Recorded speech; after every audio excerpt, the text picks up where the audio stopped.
जिन्होंने सभापति महोदय, जिन्होंने आजादी के आंदोलन में भाग ही नहीं लिया है, वो वंदे मातरम का महत्व क्या जानेंगे। सच तो ये है कि सरफरोश लोग वंदे मातरम दिल से बोलते थे। उन आजादी के दीवानों के खिलाफ कुछ लोग अंग्रेजों के लिए जासूसी और मुखबिरी का भी काम करते थे। दरअसल ये राष्ट्रवादी नहीं बल्कि राष्ट्र विवादी लोग हैं। जहां विवाद करना हो, कभी अंग्रेज विवाद कर करके, डिवाइड कर करके, डिवीजन कर करके राज किया करते थे। सभापति महोदय, आज भी वही रास्ता कुछ लोग अपना रहे हैं।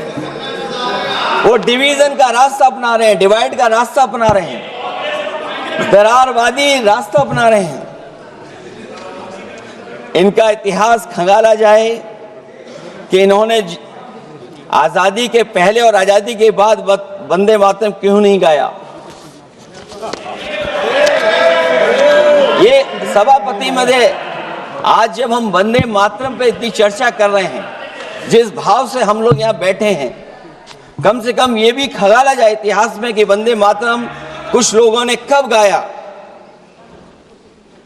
उन मुखबरों से ये सवाल पूछा जाए कि स्वतंत्रता के बाद भी उन्होंने अपना गीत क्यों बनाया। उनकी एक रंगी सोच ने तिरंगा क्यों नहीं फहराया। वंदे मातरम सियासत के झूठे राष्ट्रवादियों के लिए नहीं है। गलत लोगों की गलत मंशा पूरा देश समझता है और केवल यही नहीं ओन करते हैं। कभी कभी भारत माता का जो चित्र है, जो पेंटिंग कभी बंगाल के महान लोगों ने बनाई थी,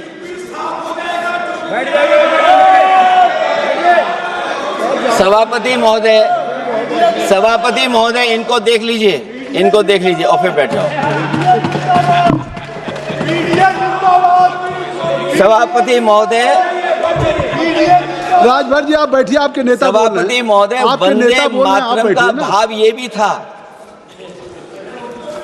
कि कम्युनल पॉलिटिक्स नहीं चलेगी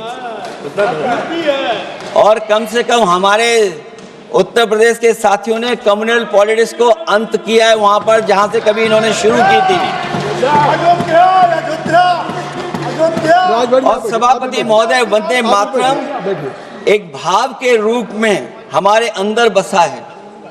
चाहे उसके शब्द ना याद हों, चाहे अर्थ ना मालूम हो, चाहे पूरा याद ना हो, उस सच्चे भारतीय के अंदर देश प्रेम की भावना जगाने के लिए इसके दो शब्द ही काफी हैं। जो सच में देश की एकता और अखंडता चाहते हैं, जो भाईचारे को बुनियाद मानते हैं, उनके लिए दो शब्द भी पर्याप्त हैं जो इस वंदे मातरम से हमें मिलते हैं।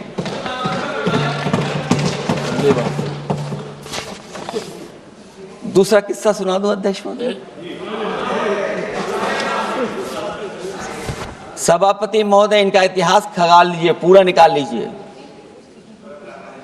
चुनावी सभाओं में कभी बाबा साहब भीमराव अंबेडकर जी की तस्वीर ये लोग नहीं लगाते थे। ये बात अगर सही हो तो बता दो। और ये तस्वीर कब लगाना शुरू किए? इनका एक सहयोगी साथी संगठन, जिस समय समाजवादी पार्टी और बहुजन समाज पार्टी ने मिलकर के इन्हें उत्तर प्रदेश में हरा दिया था, उसी दिन के बाद से बाबा साहब भीमराव अंबेडकर की प्रतिमा और तस्वीर लगाने लगे।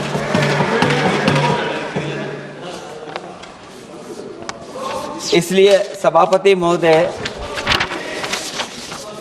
ये वंदे मातरम केवल गीत नहीं है।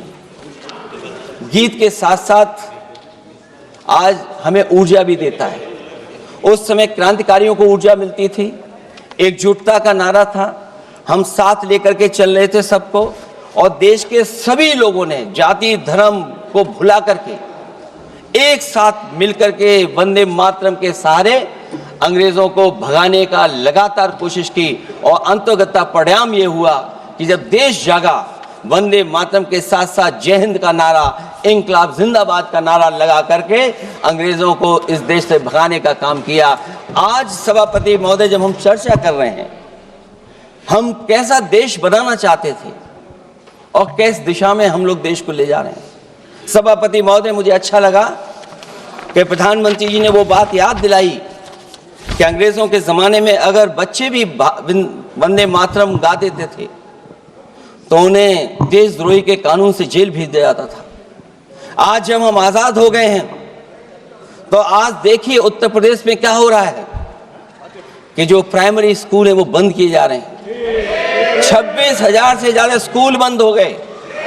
और जब बच्चों को पढ़ाने के लिए हम लोगों ने जिम्मेदारी उठाई, पीढ़ी के समाज के लोगों ने जागरूक होकर के पढ़ाने की कोशिश की, तो कभी अंग्रेजों ने मुकदमा लगाया था बच्चों पर देशद्रोह का।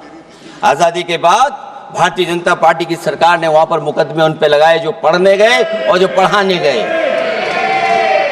तो इसलिए वंदे मातरम का भाव जो था, उसी भाव से जुड़ करके हम सब मिल करके इस देश को और मजबूत करें। यही हमारी भावना है, यही हमारी सदस्यों की भावना है।